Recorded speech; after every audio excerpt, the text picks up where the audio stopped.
So, dating is interesting. And I'm going to tell you a few stories because, Okay. I have friends. I got some friends that have lasted my life almost 20 years. And here's what I know is all of my friends hide their future spouses. Don't know why. Just one day I get a phone call. I'm like, I'm getting married in 2 weeks. Come to the wedding. And I'm like, did you not want us to have any say in this? Like, why the hidden thing? And How long you been dating? yeah. What's happening? And I'm looking at my boys and I'm like, they're handfuls now. And I'm like, am I gonna have a say in their relationships? Like who they can be around? I'm around a couple teenagers and there's the rumors of she likes him, they like her, blah, blah, Right. blah. And it's kind of like there's always a lot of talk in that teenage realm. Did you have a lot of say, or do you have say in your kids' relationship? Because I asked that, is I feel like parents cover their kids. They're like, oh, don't watch this, don't do that. And then they just shove them off Right. into the dating world with nothing to be said from them again. It's like, hope it works. Yeah. Good luck. It's been Yeah. great. We'll see you later. Yeah. I think that this is a topic, and parents do things differently, right? Right. So we could get answers from, oh, I just let All them do 9,000 whatever, listeners. or I was so protective they couldn't date until they were 33. Mm-hmm. Like that sort of mentality. So I'm of the thing is like, have I raised my kids enough and stewarded them enough for them to make good decisions in who they're going to choose as a person to be Right. with? Right. So, and when they're of age, are they making that decision?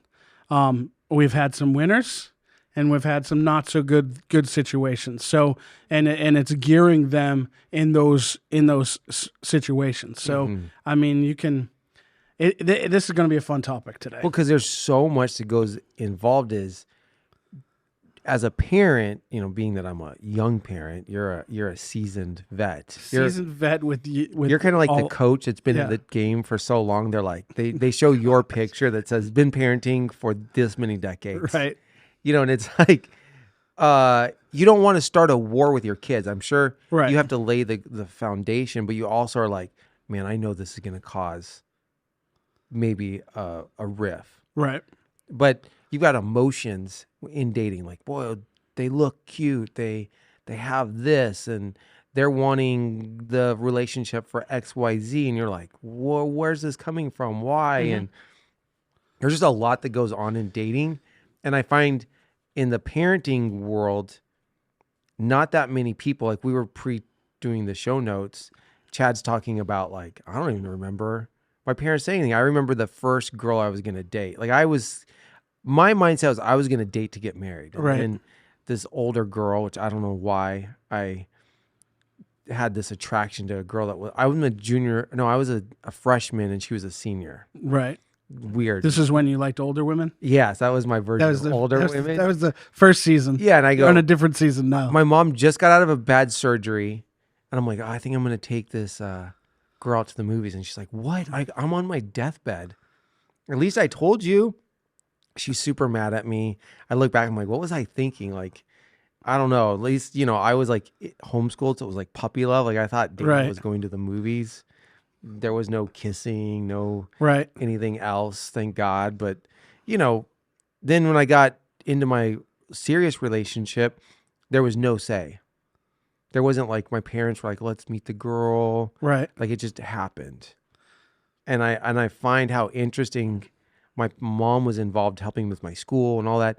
There wasn't any influence conversation. Who you're going to be with for the rest of your life. Yeah. Basically. Like my dad was working. I remember I was super nervous to tell him, like, I think I'm going to date this girl. He's like, okay. Yeah. And I think a lot of parents back then, that's what it was, right? Like they weren't highly involved in the process of finding the right person for their kid, right? Like, so I think I think that's across the board. I mean, I think all of us in this office is the same way. Like none of our parents were really involved in those decisions. Like I know for myself, my parents definitely weren't. Like even with like my sisters and then getting to me, that it was like, whatever, it was like, you're going to find somebody. But when, interestingly enough, when I met my wife, this is the one person they didn't like. Oh, really? Oh, because they thought she was in a cult and all of this stuff, because, any When she takes communion, she was drinking blood. Yeah, any Pentecostal about blood. Any Pentecostal church is a cult, basically, when you're a Catholic. So, and so they were like, no, you can't take. No, what are you doing? And it's like, oh, well, this is the person I'm supposed to be with. So, and you realize, that parents want the best for their kid, right? Like nobody wants the worst for their kid. No. Right? As a parent, you want what's best for them. And I think they hope you make the right decision. I know for me, like in my situations now, I've seen some decisions and I'm like, and you have to let them make these choices, right? Mm-hmm. And because there's arguments of like, why are you with this kid? What are you doing? Like all that kind of stuff that could happen, right? But when you allow it to play itself out, you realize that they're going to learn from the process, right? Now, are there times where, there was, I'll give a situation where one of my daughters was dating somebody and I was like, yeah, that ain't the guy, right? And I'm like, you sure about this? Like, are you sure? And then like 2 weeks later, that kid's gone.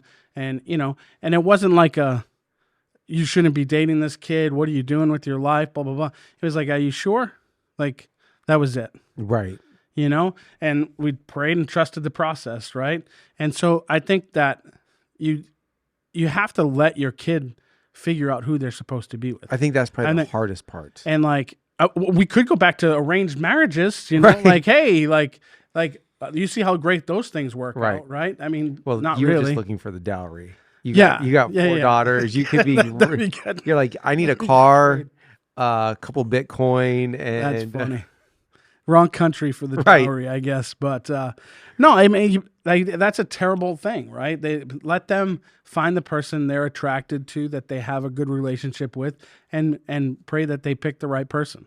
Ultimately, there's work in a relationship. Right. Nobody's perfect. It doesn't matter. I mean, even your daughter that got married, there's no way either one of them are perfect. Right. And as long as going in, they're like, okay, we want to work towards this. But it has to be nerve-wracking watching your kid pick their spouse, pick the dating person to become their spouse, and you're like, God, let it be right. That comes down to a level of trust, right? Right, but like for us, we want our kids to trust us, right? We've grown them up, and we've taught them, and trust me, right? Like how many times why trust me? This is what you should do, right?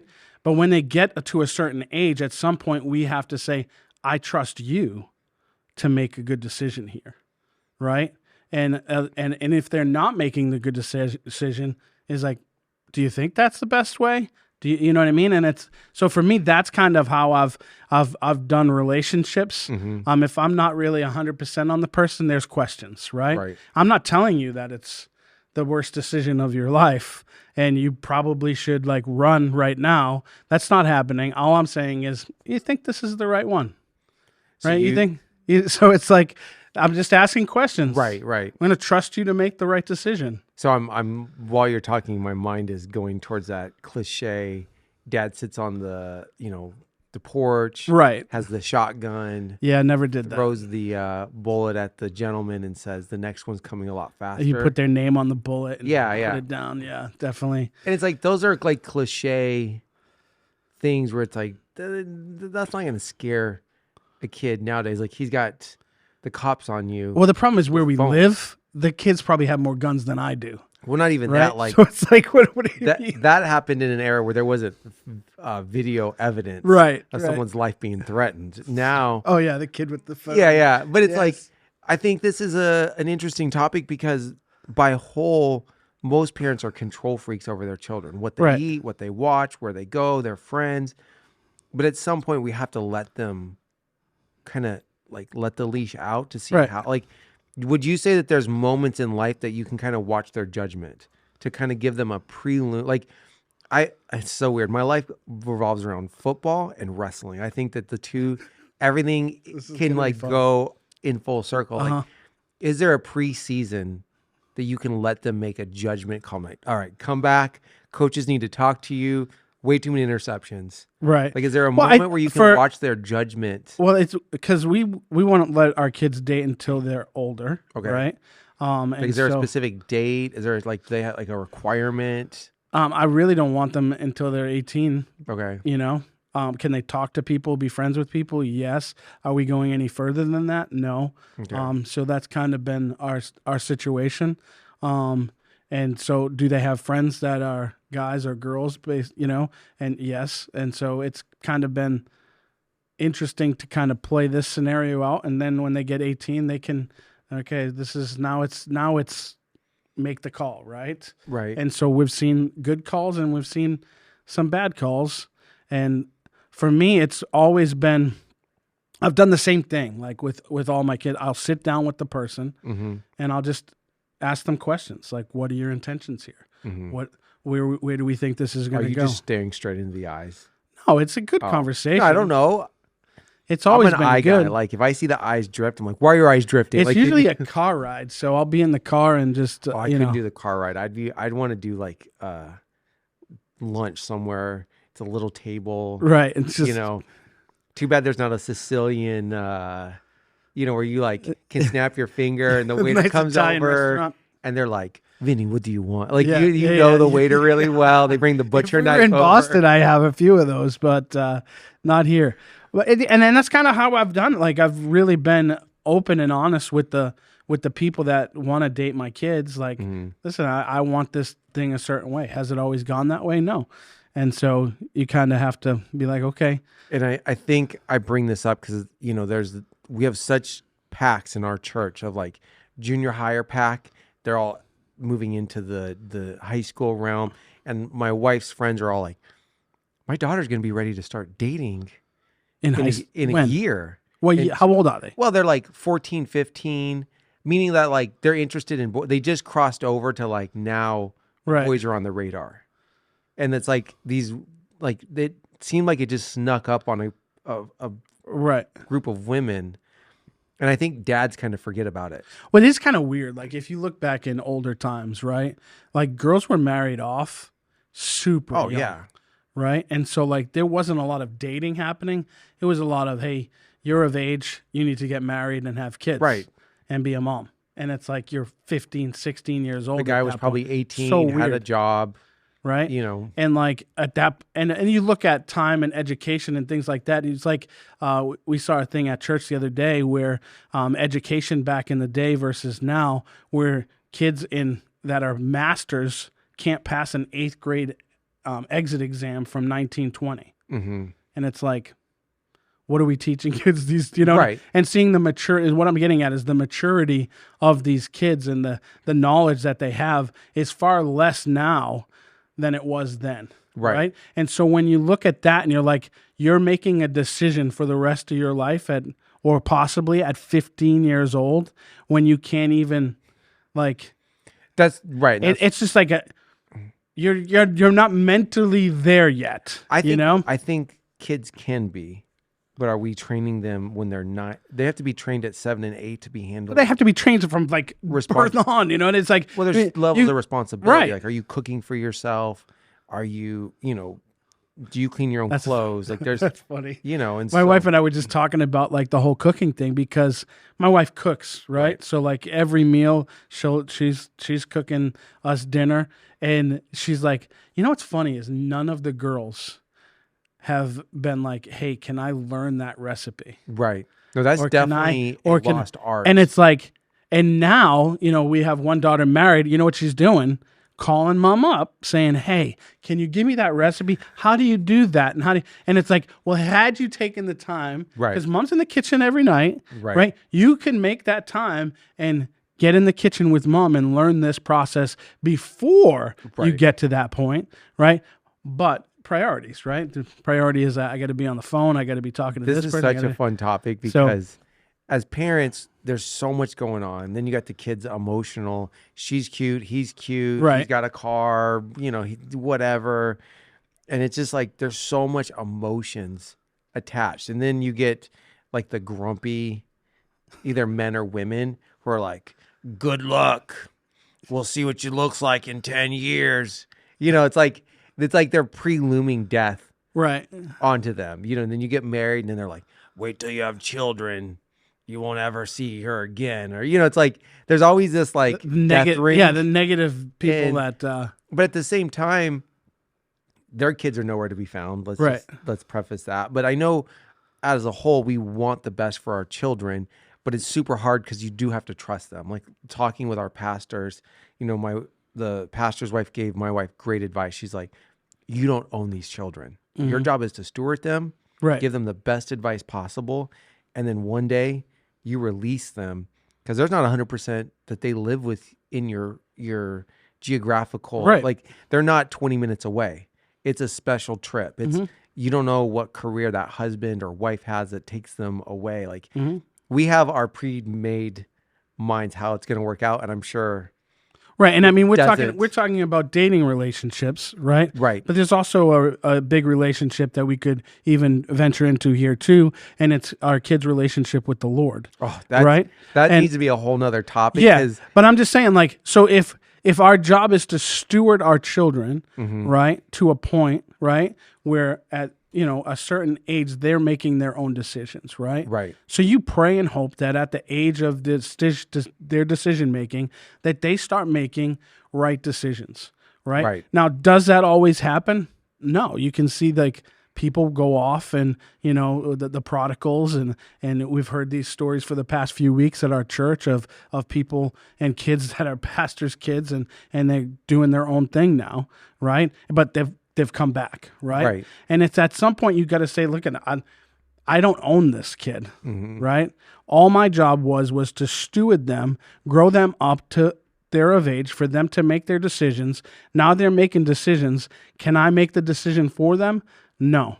But I have to trust that the decisions that they make they'll learn from them. Right. Oh, right. Totally. And try to teach them, hey, that might not be the best decision. And like I said, with those questions, it's like, is that the best? Is that the best choice for you? Is that the best option at this point in time? Do you really want to take that career path? Do you really want to go there? Do you really want to date that guy? And it's like, or that girl. And you're like, I can't make that decision for you. This is your decision to make, but I've brought you to a place of this is how I've stewarded you. Right. Right. And so now seeing on the other side of that coin is like, man, could I have done things differently and said things differently for them to make better decisions?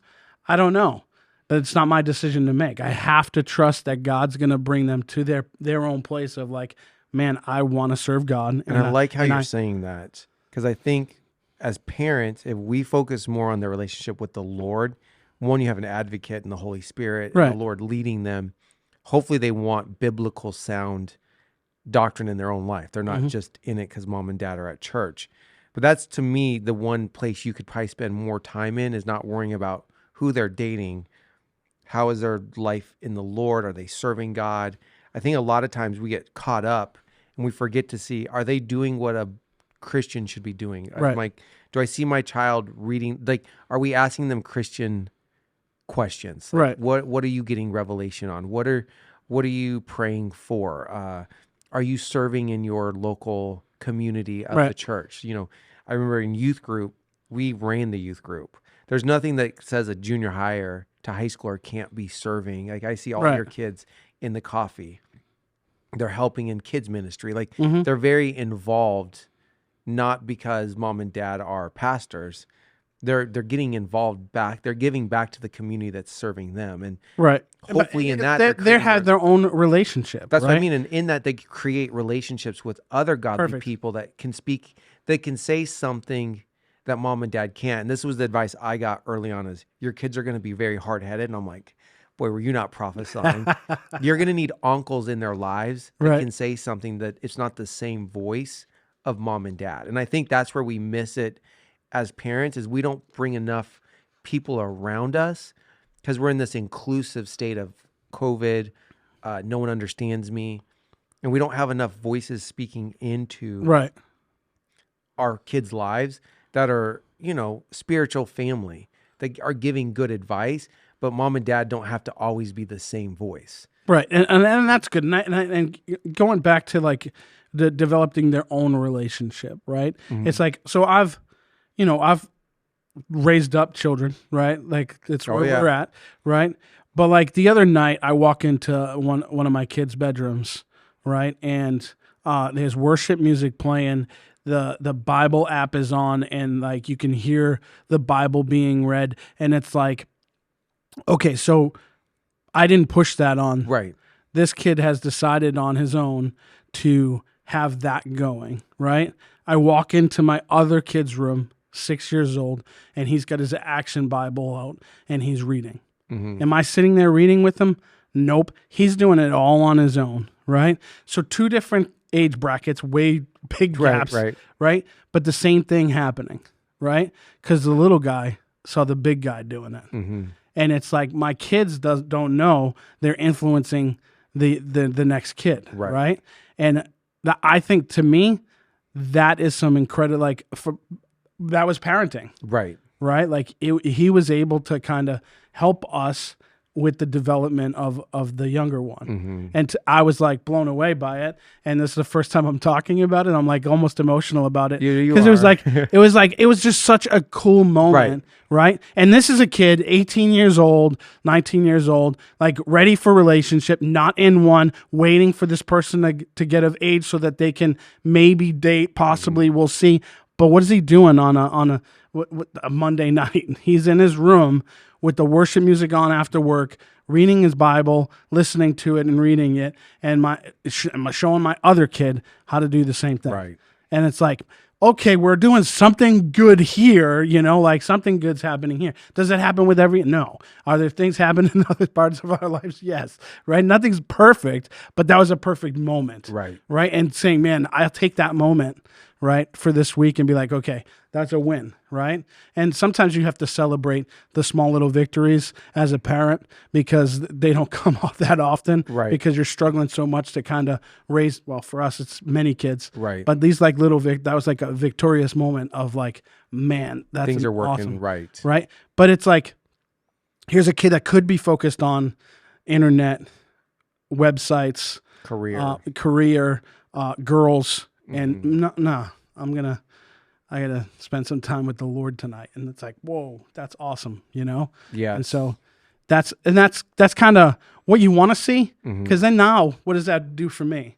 I trust that kid to make a right decision. Mm-hmm. He's making decisions like that, right? It builds trust in me to say, okay, you're gonna make a good call in this other area as well. And so it's kind of cool to see that play out. My advice is get them working. Not just in a job, get them working in the church, get them doing things. Because once the anointing starts flowing through you, you get excited. It's like, I think a lot of individuals are just bored. So why wouldn't you want someone to bring that companionship? But I remember there was a season I was too busy to think about girls. I was helping out here. I was doing this, meeting up Tuesday night. We were playing football. Then back at church, setting this up. It's like, I think we've built kids.